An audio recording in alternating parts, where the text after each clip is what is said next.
এরপরে প্রশ্ন হলো, রমজান মাসে শয়তানকে শৃঙ্খলাবদ্ধ রাখা হয়, হাদিসে আছে। প্রশ্ন হলো, তাহলে মানুষ কিভাবে খারাপ কাজ করে? খুব দরকারি প্রশ্ন। আল্লাহ তাআলা রমজান মাসে শয়তানকে শৃঙ্খলায় আবদ্ধ করে রাখে, হাদিসে আসছে। অথচ রমজান মাসেও মানুষ শয়তানি করে কি করে না? তো শয়তান যদি আটক থাকে, মানুষ আবার শয়তানি কেমনে করে? এ হলো প্রশ্ন। এই প্রশ্নের উত্তর হলো, ভাই, শয়তানের কারণেই শুধু খারাপ কাজ মানুষ করে, ব্যাপারটা সেরকম না।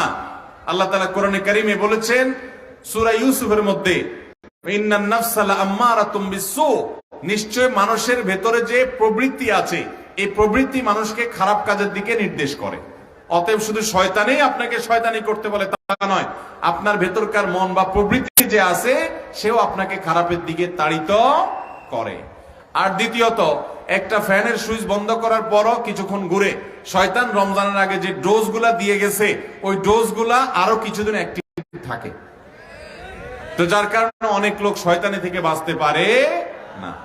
আবার অনেক উলামা ইকরাম বলেছেন যে এখানে নবী সাল্লাল্লাহু আলাইহি ওয়াসাল্লাম যেটা বলেছেন, এর মানে হলো মেইন শয়তানকে শৃঙ্খলাবদ্ধ করা হয়, এই চেলাগুলা সেগুলা বাইরে থাকে, ওই চান্সে তারা কিছু শয়তানি মানুষকে দিয়ে করায়।